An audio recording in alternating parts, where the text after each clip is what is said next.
found something yesterday. I have this book. I've had it for a while. I haven't read the whole book. I'm judicious about these things. And I'm just going to read it right now. It's on page 254 of this book. It's called From the Ends of the Earth, Judaic Treasures of the Library of Congress by Abraham J. Karp. It's from 1991. 1991.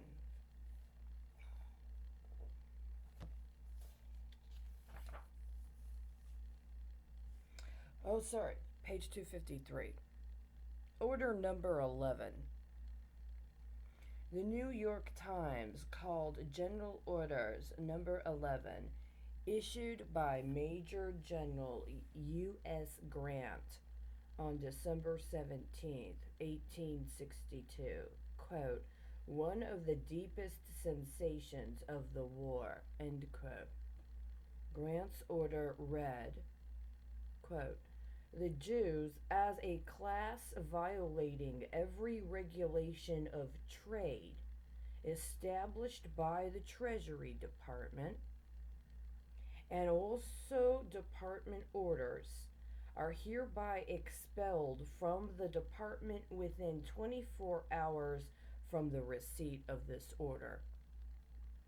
Post commanders will see to it that all of this class of people be furnished passes and required to leave, and anyone returning after such notification will be arrested and held in confinement until an opportunity occurs of sending them out as prisoners,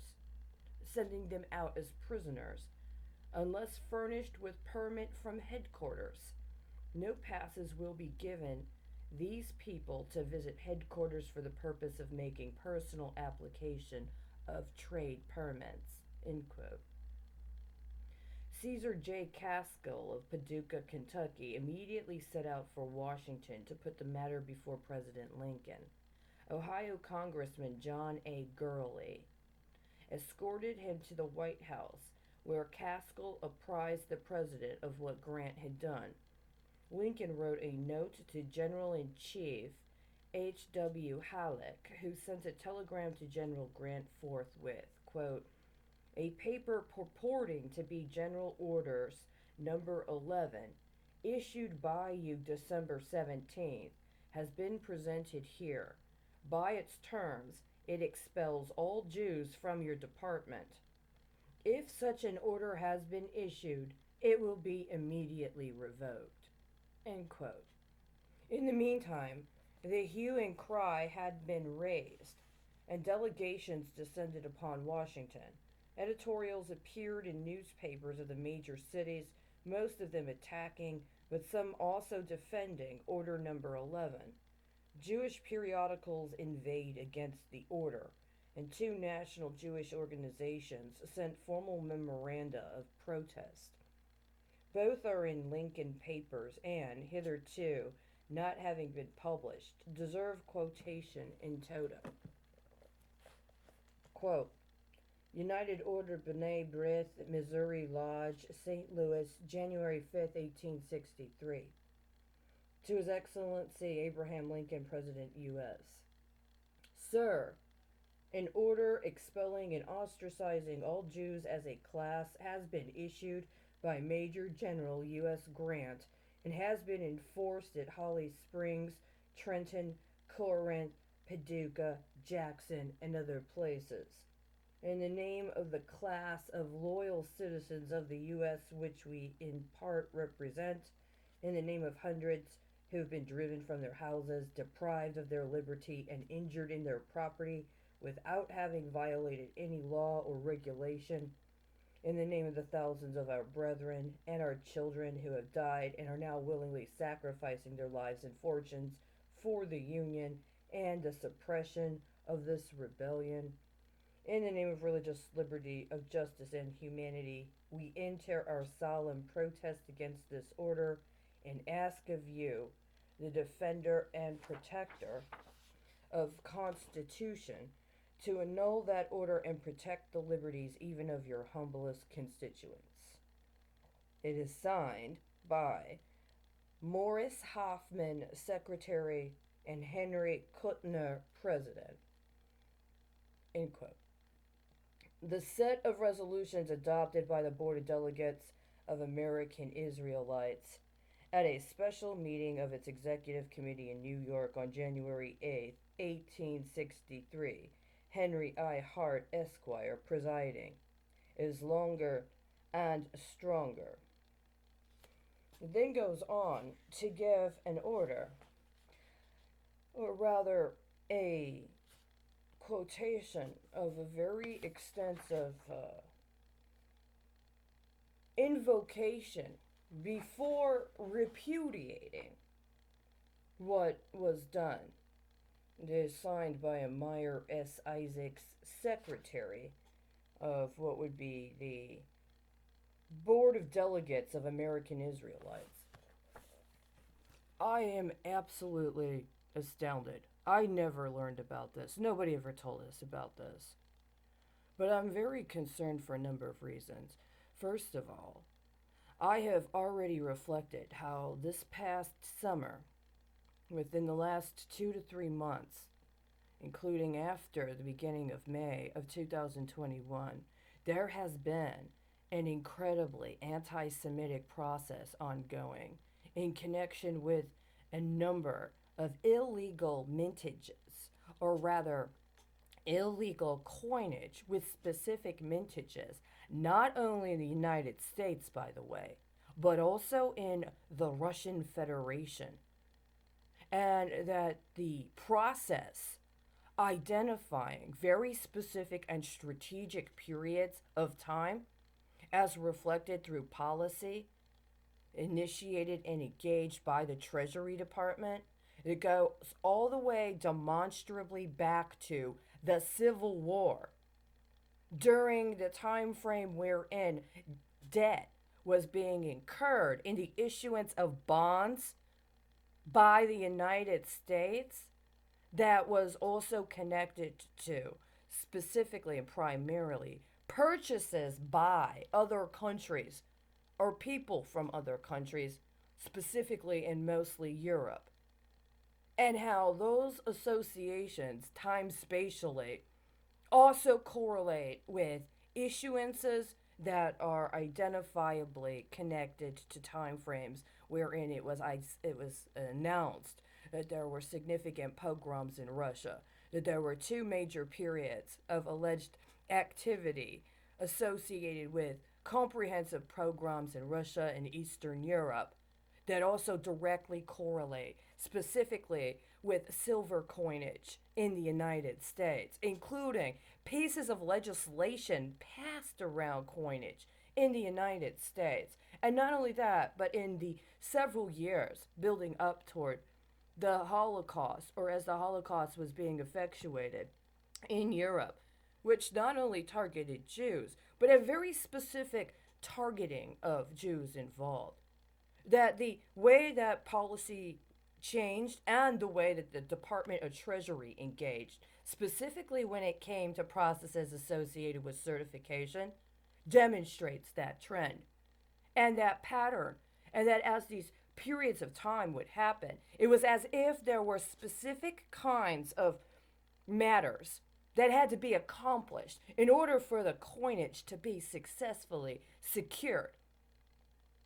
That they had to liquidate something or someone's they identified as being the Jewish quota in order to succeed in the conversion into the coinage.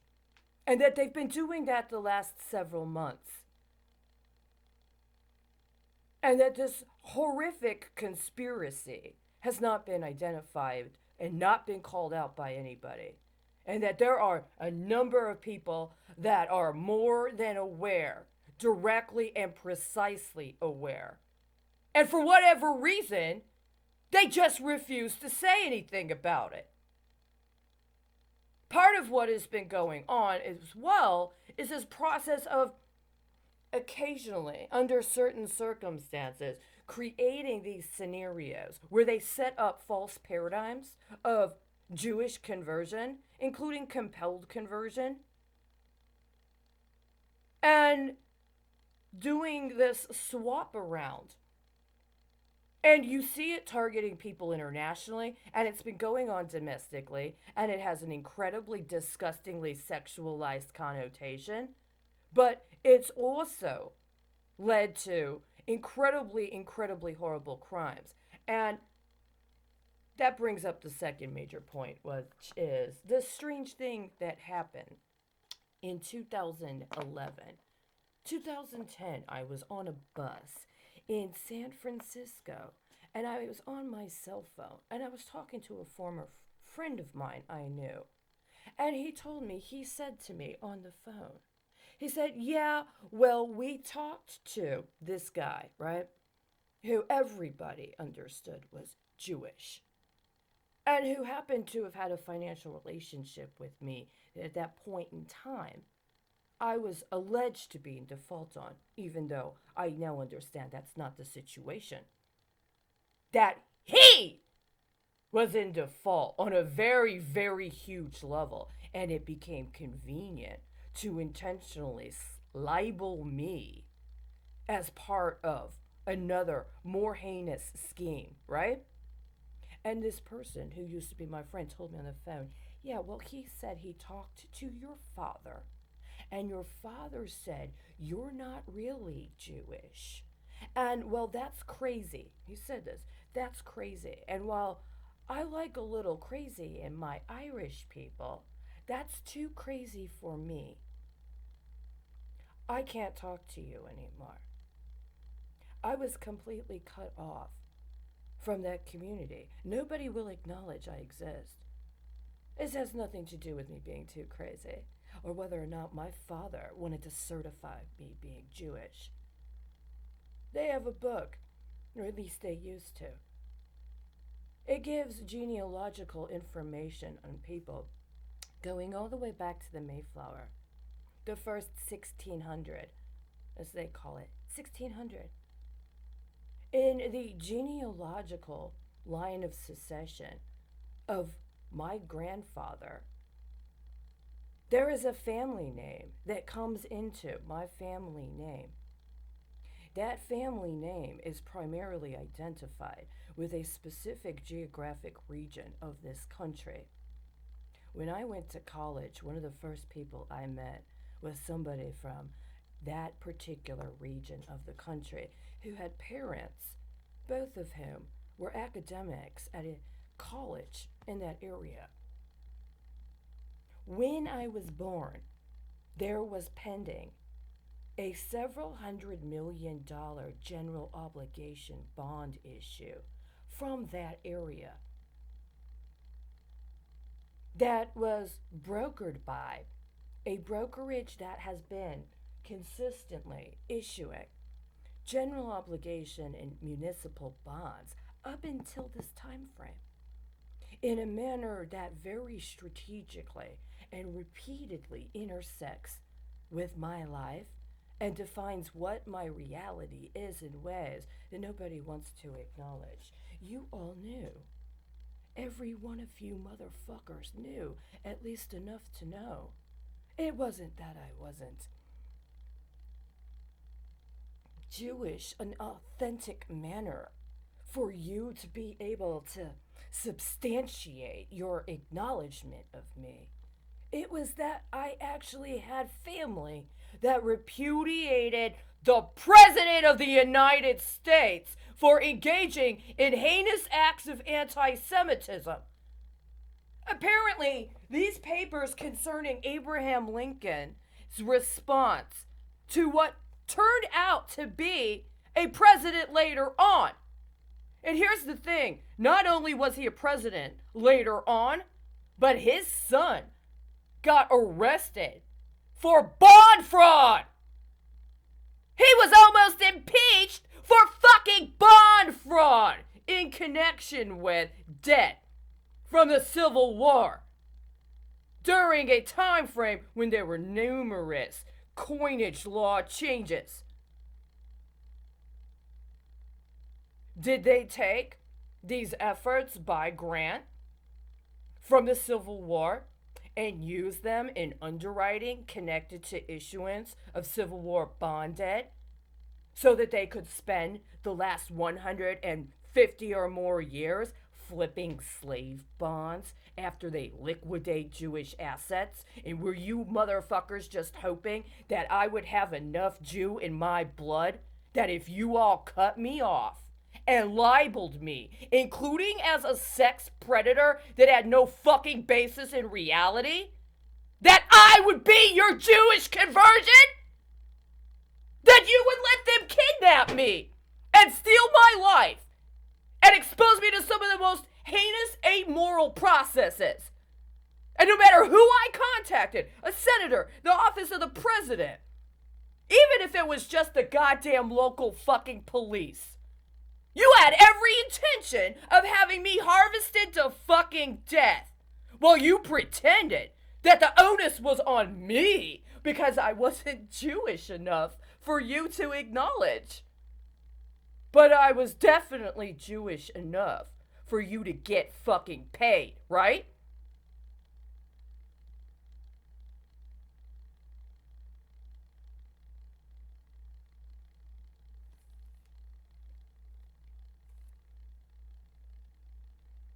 Now, unless this book that was issued by the Library of Congress is a forgery, and unless that book that was put out specifically connected to, I believe, the Daughters of the American Revolution, unless that book and this book are both forgeries, and this is just some elaborate bond hustle, right? Which it is. Then all those 12s you keep pinning to my ass ever since July of 2016, and all of those other things you've done are really literally that fucking heinously persecutorial. Did you just think that because my name was Charity, you could get away with doing this to me literally and specifically? See, whatever the bullshit schemes are you come up in the background related to whatever else you're doing, whatever what you want to try to contrive, you refuse to acknowledge my humanity, and I refuse to verify my blood fucking quanta according to somebody's fucking Nazi technology that would say I may or may not be Jewish enough to qualify. I actually qualified. You intentionally repudiated me because you agreed to sacrifice me in this manner. How many other people did you agree to do that with? How many other fucking people did you know had some history or lineage or some sort of genotype that you coveted and had every intention of subjecting to this kind of heinousness as part of this cover-up? This is one of the most heinous things on the planet. This is completely contemptible. You've allowed heads of state to either be murdered or set up for murder. You've allowed entire communities of people to be dispossessed and libeled. You've created some of the most heinous racialized stereotyping, and now they're literally harvesting people's fucking DNA because some jackasses came up with this ideation that you could pay people and pay people off with genetic information. What have you done to my Hoffman? You know, it's kind of harrowing. Some of these things around that specific period of time sound very similar to things I personally literally wrote and sent to the court. When I couldn't go to college, you know why I couldn't go to college? Because I didn't want to be that kind of secretary. Because I didn't want to be a pretty young woman that was sexually accessible to her boss for some form of ritual subjugation that she was supposed to feel titillated by before I even got to start college. Maybe it's because that's my secretary. That's my secretary. And you would let them murder me. You would let them murder me and just pretend you didn't know. But first, you had to make sure. You let them label me as being diseased. And then you justified ignoring me while they did this because I wasn't on fucking drugs. You see, my mother would have also been from that same bloodline. That was my mother's people, not my father's.